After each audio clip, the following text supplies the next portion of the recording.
Hello everyone, and welcome back to the Secret World. Those of you remember last time, we made our way finally here to the Sheriff's office in Kingsmith, where we are trying to figure out what the heck is going on here on the Solomon Islands. On the orders by the Illuminati, of course. So now we're essentially in the game proper. And we're going to pick up our first mission here from Helen Bannerman, the sheriff. Well, hey!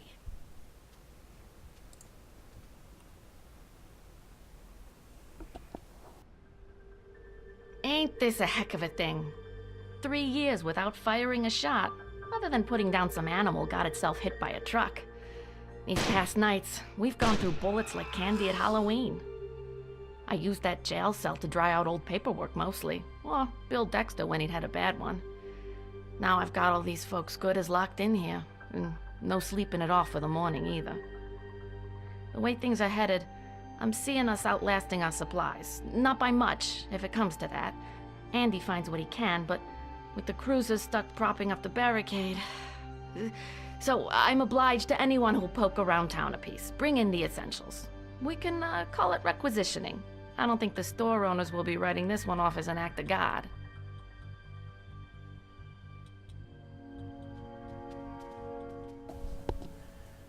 So, we need to go get some supplies for the survivors here at the sheriff's office. First, we need to find a local phone book. Yep, local stores and businesses might have supplies lying around. They should be listed in the phone book. So there's a phone book here over by the phone. Imagine that. And we found a local phone book. And this is another really cool thing about the Secret World. Stuff that you interact with in the world actually show up, as they would in the world. You don't just get some advancement in the text in your journal. You actually get to look at what you're looking at. Kind of if you're playing an old school role-playing game and your dungeon master's handing out handouts and such. So we've been looking at the phone book here, and we've noticed that we've circled a couple of places to investigate. The Call of the Wild at 11 Main Street, Flagg's Pharmacy on 1 Main Street, the Cycle gas station at 1 Belmont Avenue, and Creed Brothers Hardware at 5 Main Street.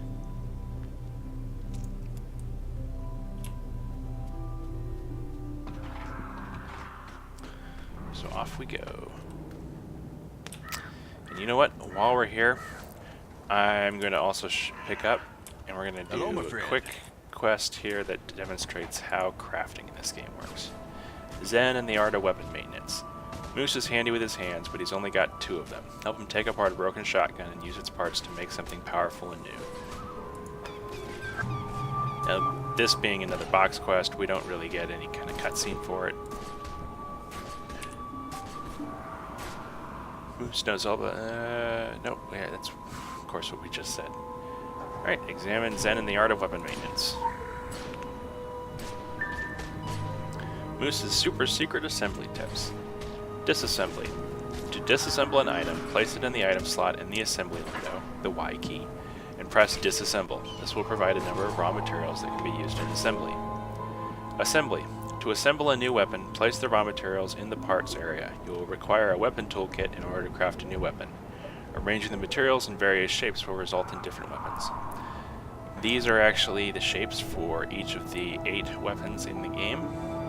You'll notice that the material layouts somewhat resemble the actual final result. All of them also use exactly 7 crafting materials. So if you have 7 of a particular type of crafting material, then you can make a weapon. If I remember correctly, weapons are always using metal. So those of you who have played Minecraft will be kind of familiar with a crafting system like this. And this will be available in your quest log even after finishing the quest, so you can always refer back to it later, as well as several guides online that you can look at. So now we need to grab the broken shotgun and the weapon kit, which is here's the weapon kit box. Normally, of course, you'd be finding these things in the world. So now we're going to disassemble the broken shotgun. Opening our inventory and the assembly window. We've got our shotgun here. We're going to drag it here into the disassemble slot, and you'll notice that it will provide us with 7 broken metal, which is a specific type of material for this quest. And then we're going to assemble a new weapon. We're going to put the weapon kit here, and we're now going to lay out the items in the shape of the weapon we want. And I don't believe, let me check our character real quick. QL0 shotgun, QL1. So let's make another shotgun so we can hopefully get a better shotgun here. So if you remember, if you remember from the book, it's going to be 3 and then 4. So one easy way to do it is to, while you're dragging with the left mouse button, click the right mouse button once. We'll drop a single item into the crafting window. And you'll notice we now will make a QL1 shotgun, which is going to give us an additional 24 weapon power over our QL0. So assemble that, and we have our new shotgun. And I've got something on my head. Let's fix that. There we go. Known glitch in this particular version. They've got some issues with the clothing. Equip the new shotgun. There it is on our back. And now we're a little better off. And let's see if, I don't think we can disassemble the QL0. Nope, we can't. I'll hold on to it just in case it's worth something, but goodbye, it probably won't be. Send report, and we get the standard Illuminati box mission turn-in text. Another token and some experience. So that's a very quick introduction to the way crafting works in this game.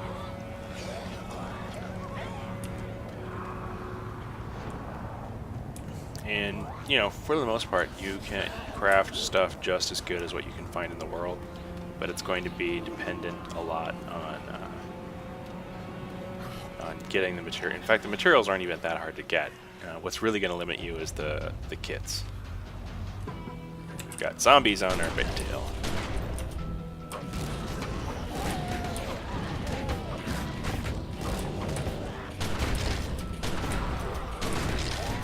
And more zombies. There we go. I am going to be trying to make these episodes a little shorter, not the hour that they've been, just because I've got some feedback that's a little long to sit through.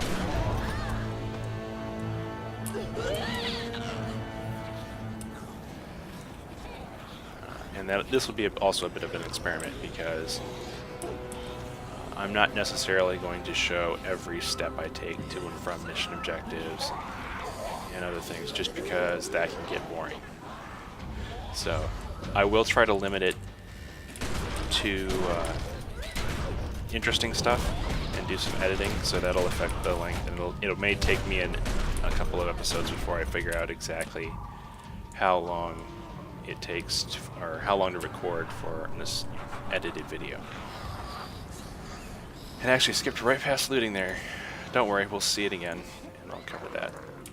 And that's the tutorial on the various states that you can put characters in. So we're now at the diner. Get a little discovery achievement. Let's grab the lore that's sitting here. And we need to collect 3 preserved food. So let's do that.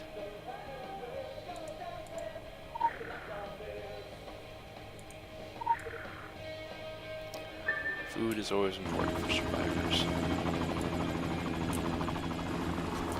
Now we're going to Call of the Wild, another store here. It is actually possible for you to navigate without these, because the locations given in the phone book do match the addresses in the game world. And I mean, to some extent you can even navigate without the map itself, because they've got the actual signage here. This would probably not visible on the video, but it says Main Street, just because of the lighting. This, Belmont Avenue.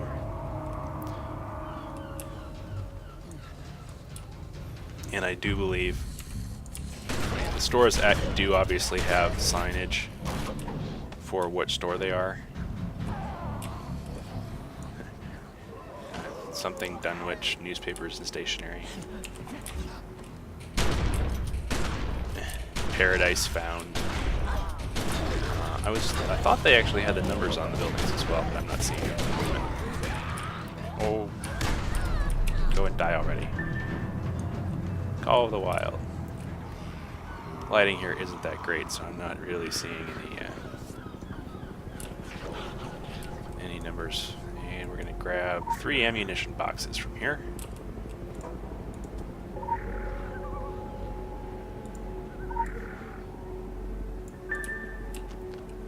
And now we're going to Creed Brothers Hardware Supplies.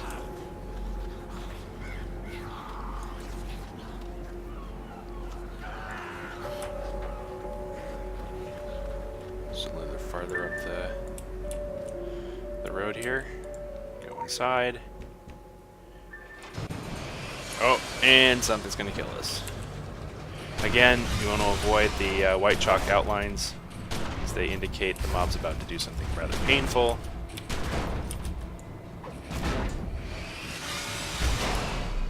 Still not quite comfortable with this character's skill set yet. In this case, we were just walking out of the chalk outlines, but you can again use shift when you're moving to dodge. Or if you have it enabled in the options, you can double tap the direction as well. Here we are, Flags Farm. Excuse me. Here we are at Flags Pharmacy. Go inside. We attempt to go inside, but apparently the door is locked tight and barred from the inside. So we need to find another phone book to find a potential alternate source of medical supplies.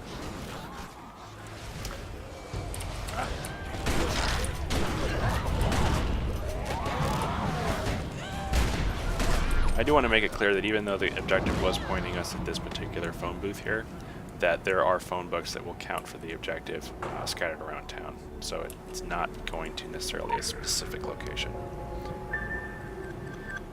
And what do we look at next? Oh, well, the Kingsmith Volunteer Fire Department at King's Court would probably be a good place to check. So we're going to go search the fire station for first aid. And we'll turn on sprint again with the X key. Make our journey a little bit faster.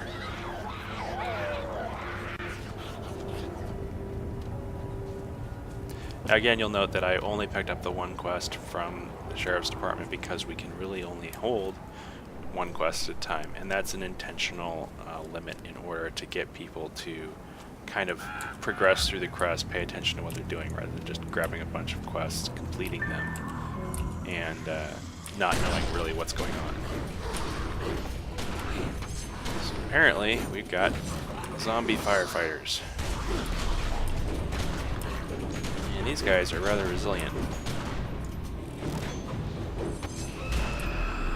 But unfortunately, our chaos magic and shotgun make short work. So we need to grab 3 first aid kits, which appear to be kind of hanging on the walls. There's another one over here.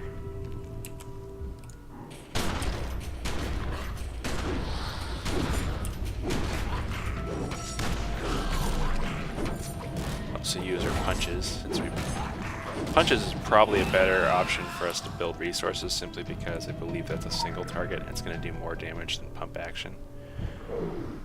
What is that? 55 damage, and that is 75. Yeah, because it's single target, that's a better one to use against single target enemies, whereas we want to use the shotgun if we were fighting off those zombie hordes out there. And we're going to pick up another first aid kit. Alright. And actually, that's probably a good segue into monster difficulties. Oh. So you'll notice this zombie firefighter has a red name, and the red name really only means that he starts out hostile to us and does not indicate his difficulty. Next to his name is a yellow single dot. That actually indicates his difficulty. The relative difficulty is indicated by the color, which I believe goes from, if I remember my order correctly, blue, green, white, yellow, orange, and red, white being level equivalent. And yes, I'm intentionally running past the box missions there, which we could pick up if we wanted to. And then the dots themselves indicate kind of the type of monster. So the single dot means that it's intended for you to only take on 1, maybe 2 at a time. 3 could be a bit of a stretch if they're equivalent level.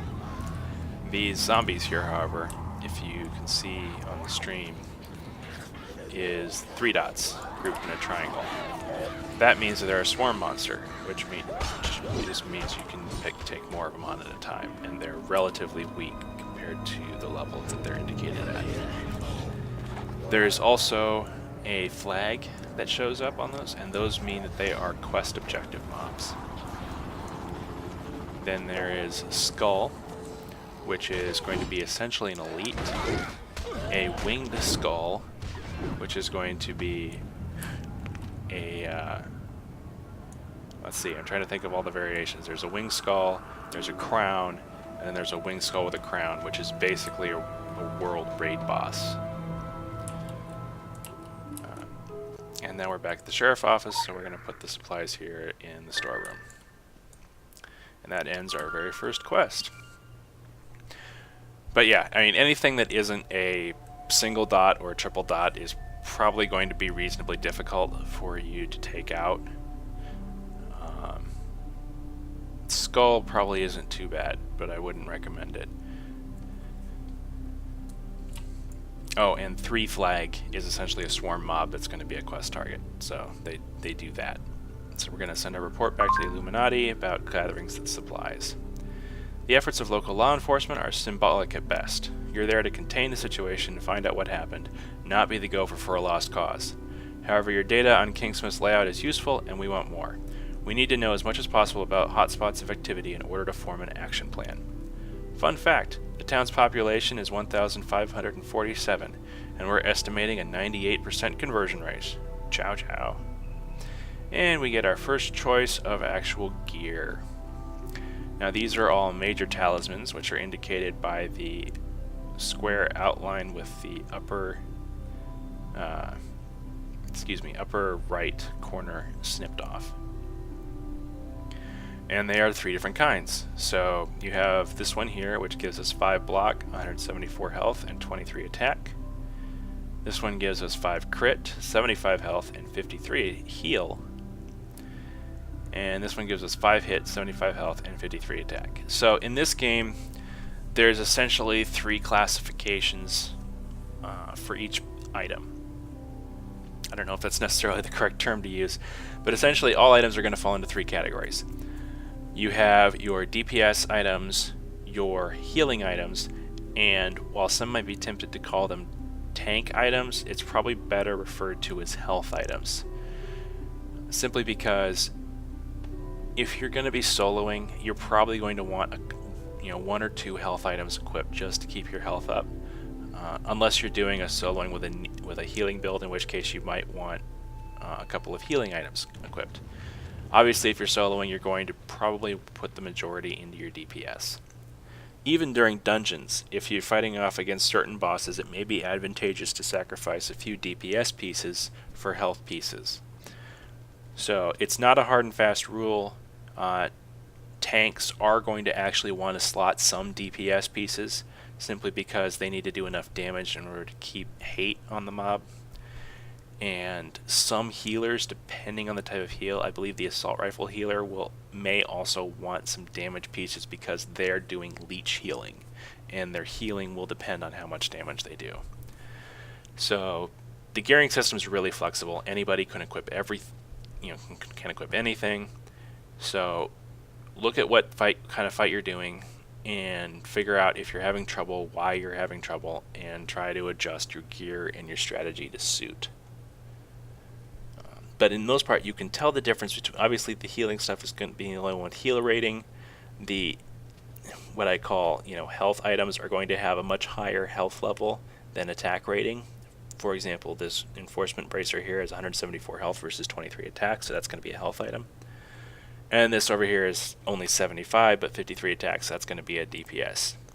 And I'm going to pick the DPS item. If you're looking in your inventory and you're ever unsure of what kind of item it is, you know, health or DPS or whatever, you can actually drag it here into the disassembly window and see what kind of items it produces. This item would give us fire, which means it's a DPS item. If we were to drag a health point item in here, it would give us water. And any healing item gives us dust. And we can see we actually have some base dust here.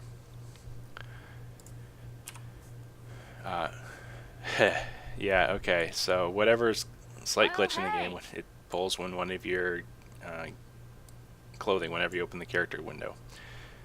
So we're going to then equip this. Oh, and it says it requires Major Talisman Skill 1, which we do not have, but we have 2 skill points. So we're going to go. You remember that I did not put anything into talismans because it was, and the reason I was holding on to that was for this exact reason. If I had put my points into minor or head talismans, I wouldn't necessarily have the point to put in a major, and I'd have to wait on equipping that item. So I'm going to now put the point into major talismans, because that's the first talisman that I got, and now we can equip this item. Actually, so I was wrong. I was overgeneralizing. It's not just the ones with the upper right corner snipped off. It's the ones with the upper corners snipped off. Those are major talismans. Those give you, I'm trying to think, 15% of your stats, I believe, comes from each of these. It's like either 15 or 20% of your stats is contributed by each major talisman. Minor talismans contribute, I want to say, 10%. So that's 15, 30, 30. So it's right? 60%, if that's calculating right. So yep, so that's correct. So it's 15, 15, 15, 10, 10, 10, and this is 25% of your stats. So if you just kind of want to figure out how much each of those contributes, the heads, the octagon, the minor talismans have the lower part snipped off. So, and I believe, again, I can't disassemble my QL0 stuff. Nope. And this is probably a good point to also, looking at my time here, should be alright, go a little bit over the inventory system. So, this looks small. It's like, oh, I only have, 16, 24 item slots. Well, that's not actually the case. The inventory itself is just visually showing you what you have. There's a number here below that says how many slots you actually have. And so it says we have 7 out of 50. So even though we only visually have 24 slots here, we actually have 50 slots. Now you may wonder, well, where are those other slots? Where are they hiding? Unlike a lot of other MMOs, this game doesn't force you to buy bags. You can actually just resize the window as big as you want it to. Those of you who like one-bag solutions in other MMOs may look like this. I prefer having multiple bags, so this game also supports that, because if you go up here, there's the button right here, which has a plus sign. I can click it, and it gives me a new bag. Again, these bags are resizable. I can make them as big or as small as I want. And I'm going to use this one to hold, say, crafting materials. So I can double click on the title here. I can do crafting materials, and I will drag my dust in there. And so that's just an organizational thing. There's a push pin icon here. I can click that, so then it goes down and looks like it's embedded into the, and then when I close inventory, this stays on the screen. So if you want inventory constantly accessible, you can pin them essentially. I'm going to create another bag here for my non-combat pets. Those come from sometimes quests, but also from the cash shop. So I will create a pets bag, and I will put my pets into them. Now, even 50 slots might seem a little bit limiting, and you can actually get more. There's this expand size limit button here, and the tooltip here says expand the size limit of your inventory by 10 items, costs 10,500 packs for mana, maximum size available 250. So you can get up to 250 inventory slots if you really want to. And to expand them, it costs Paxtra mana, which is the basic in-game currency. And it's reasonably cheap to expand it, but we don't need to at this point. The trash can icon trashes the bag and then puts any items in the bag back into your inventory, so you never, you're not going to lose anything. You also have the shortcut bar.